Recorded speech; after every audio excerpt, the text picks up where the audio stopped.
She was divisive where she had to be.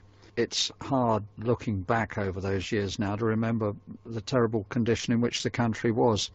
Both Ted Heath and Jim Callaghan had been brought down by trades union bosses and strikes against the country. We were regarded as a basket case by most people abroad, and people would generally, if you mentioned Britain, say, "How sad." That took a bit of curing, and of course she made some enemies in the process, and sadly some people who still don't understand it, and Neil Kinnock one. But in that context, isn't it then rather odd for her to have used that quote, which you'll have heard in the piece, from St Francis of Assisi? Did she actually mean what she said about bringing harmony, or was it only later that she realised that she'd have to be tough and confrontational? Oh, I don't know. I think Brian Warren may have had something in his comment that the spin doctor shouldn't have suggested that quote. But there remains an impression that perhaps she didn't care about the effects that her policies were having, or at least saw them as very much a price worth paying, that she wasn't too worried about the losers in society. Perhaps that was what Brian Waldron was saying as well. No, I don't think that's true. She's blamed for creating 3 million unemployed. Of course she didn't. She exposed the fact that 3 million people were on the payroll but were not doing a job. It wasn't always their fault, but in many cases we were overmanned. People were doing jobs which didn't need to be done, and of course that was very painful. But again, one has to go back. You remember in those days it was thought that every government had to have a prices and incomes policy to beat inflation. You couldn't beat inflation without one. The only doubt was whether it had to be compulsory or whether you could get away with a voluntary one. Well, that's nonsense that's being consigned to the dustbin. Not even the Chancellor today believes in that. Can I pick up on the point John Gray made right at the end of that piece, which was that Mrs Thatcher ultimately created a society which may have been economically and in terms of wealth creation the sort of thing she was aiming for, but which created a set of values that were also very alien to the sort of 50s environment in which she was a young adult and where she would doubtless have felt rather more comfortable. Do you accept that contradiction? I think that in the course of the changes there were other things going on as well simultaneously which were fracturing society.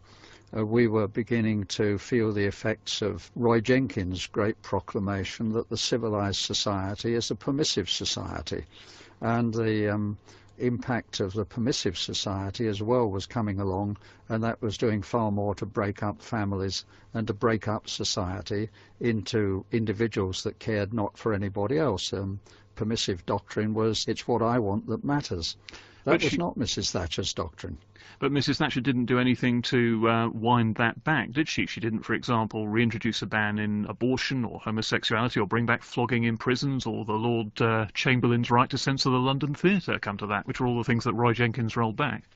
Yes, that's absolutely true. But I think what I'm saying there is that there were other tides which were enormously powerful, which frankly, governments are not the best people to change. What she had to face was an economy which was collapsing. She faced that and she dealt with it.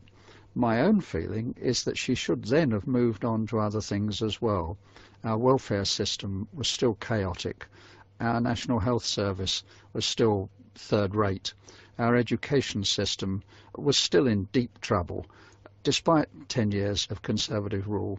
Those were the things which were giving me a great deal of concern towards the end. We'd solved some of the problems, but there were certainly more to solve. So what specifically should she have done that she failed to do in that time? Let's recollect some of the other things which she did get right, apart from the reform of industrial relations, in which I had some part, and the denationalisation of state industries, all of which has been immensely beneficial. She was looking at a National Health Service which, at the end of her time, remained nationalised, remained centrally directed, and was in desperate need of reform. In the same way, in the world of education, we still had an education system which was run as though it were being run in the Soviet Union rather than in a Western democracy, and we didn't succeed in giving power to the people who were using the services as opposed to the bureaucrats who were running the services. We didn't benefit anything like as much as we could have done from those changes.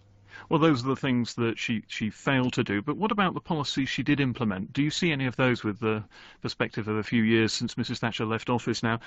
Do you see any of those as being major mistakes, things that if you had the chance to do it again, you wouldn't have done? No, I don't. Certainly the denationalisations, for which have now been followed almost all the way around the world. The realisation that the state is extremely bad at running businesses. The reform of industrial relations. My goodness me, not even Mr. Blair wants to go back on that.